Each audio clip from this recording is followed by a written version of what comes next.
So with all the spraying done now, really I'm coming along and sort of doing the painting, little bits and bobs along here, but I want to do some chipping actually first, only because actually really I probably shouldn't have like painted these things up, because chipping can go onto your shovels and stuff, but we'll be a little bit careful. So what I'm going to do here with chipping, we've got several colours to deal with, a little bit simpler on sort of, you know, like Shermans or something that are all green. You know, we can come in with simple colours, but we've got all these different camo patterns, and we've got to kind of be careful that we don't sort of go on you know, using our green chipping and going on to our black or our brown chip areas of the camo. So for this, I do like to, when I start using paint brushes and stuff, I do like to use the Citadel paint range, right? And what I've got here is Death Guard green.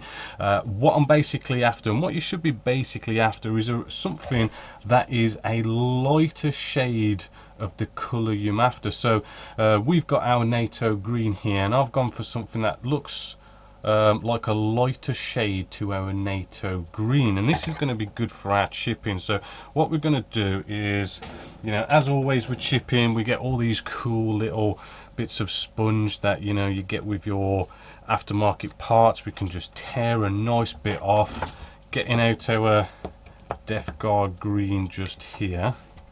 And what I'm going to do is I'm just going to dip into it, and as you would normally do with some chipping, just getting out kitchen paper towel, and we're just going to dab this on here, a bit like a dry brush, where we just dab down until we've got like a little bit of paint on there.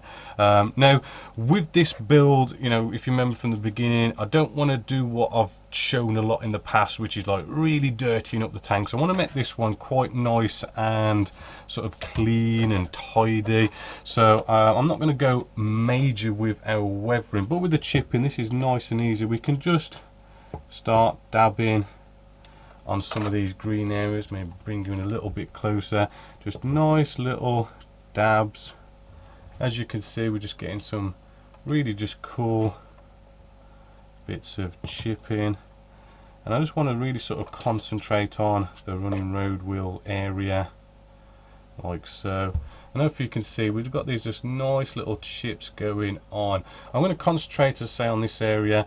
As I come up to the edges just here, you know, where it's sort of our NATO green, I'll dab a bit in there like so. And then what I'll also do is I'll go off and sort of find a lighter shade of our NATO black, and I'll dab that on the NATO black areas. I'll find a lighter shade of our NATO brown, dab that on our brown areas.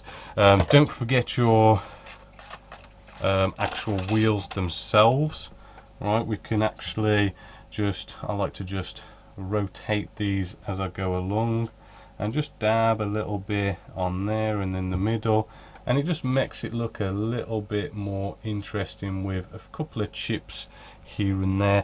But I'm not going to go overboard with this, just go all the way around and get that going. So just to sort of show you a little bit, again, you know, we've got all this chipping on there, and it just looks really, really cool.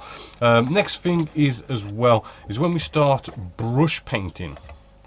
When it comes to brush painting, really you cannot knock our Winsor & Newton Series 7 finest sable paint brushes. I'm using a 000 here, but whatever you're sort of comfortable with. Really damn good paint brushes. And what we're going to do is we're going to be sort of doing some of our tail lights and stuff. So for this, I'm going to come in with Storm Host Silver, really sort of nice silver. You really got to shake this one up. When it comes to any kind of sort of basic kind of paintbrushing, really you don't want to just come straight from the pot. You do want to get a bit of your paint and add it to a palette, right? And then you want to sort of thin it down to a nice consistency, which does take a bit of experience. I can't just go off and just go, this is the exact amount that you put in, like a 50-50 or something. Different paint ranges are kind of different.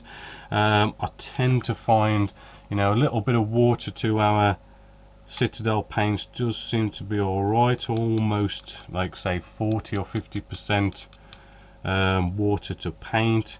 and what you're after is just so as when you paint it on, it's not thick enough that you end up seeing brush strokes, but it just goes down in a nice thin sort of even nice looking sort of brush strokes on there, but you're not seeing the brush strokes.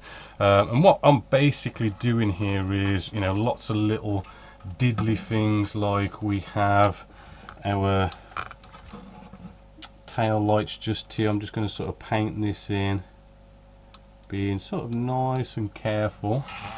Ooh, I'm trying to keep it on camera, let's focus. Just nicely sort of painting this in, trying not to make any mistakes. And there we go. You might need 2 coats with this. There we go. If you do make a mistake, I mean, you know, get out the NATO black and paint it on, or, you know, better still, because we've got gloss coats on this, you could get out a cotton wool bud and maybe wipe up any sort of mistakes if you make any.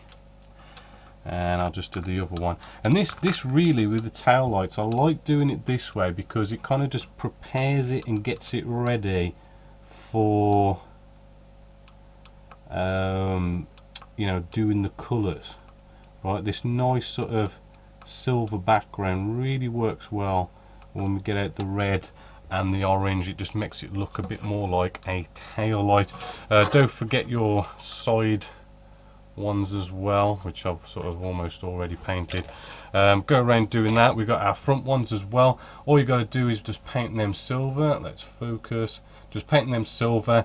Right at the end we'll finish them off and put like a real sort of nice, you do have the clear parts that you can stick on these at the end to make it look all shiny, but I'll show you the way I do that. And the same goes for pretty much everything else. I mean, here we have our towing cable, which, as you can see, I have painted our storm hose silver, which this is another thing when it comes to paint is, you know, I've painted this storm hose silver. Yes, it is very sort of a bright silver and it's really sort of in your face, but I know that I'm going to weather this up. I know I'm going to come along with a black ink wash and paint that on there, and I know that black ink wash is really going to sort of darken that up and make it look like a nice steel towing cable, which is why I'm sort of going so light, because if I went in with, say, a steel colour and then put a black ink wash on top of that, it would make it look darker than what I want it. So by going really light, which is not what I want, but now I'm going to put a wash on here, I know it's going to go to the color I want. Same here, you know, we've been doing I've been painting the wooden handle bit here for shovel. I'm using Teleran sand, which, you know, is too much of a light color for what I want it to be, but I know when I come along and put a brown ink wash on top of that, it's going to darken it up and go to the color that I want. So it's a little bit of experience sort of knowing these kind of things, but normally, you know, you're kind of thinking I'll go paint it on lighter than what I want, knowing that my dark wash, ink wash, is going to make it darker and get it to the color that I want. A little bit of experience there, but that's kind of like the basic principle. Also, when it comes to, you know, using your paintbrush, you know, we've got all sorts of, oh, right here actually, I like to use the brush cleaner and preserver by Master. Cleans up your paintbrushes really nice. It even sort of conditions them like, you know, hair conditioner to keep them all nice and good, and they makes it last your paintbrushes for donkeys and donkeys, especially when you've got these nice expensive Series 7.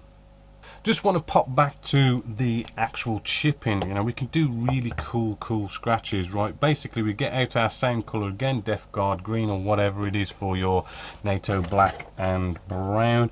And what we can do, if we sort of maybe bring you in a little bit closer here, just get in a nice fine paintbrush, right, with our Death Guard green, and basically just draw a little scratch on here, just a little, move it along, like so.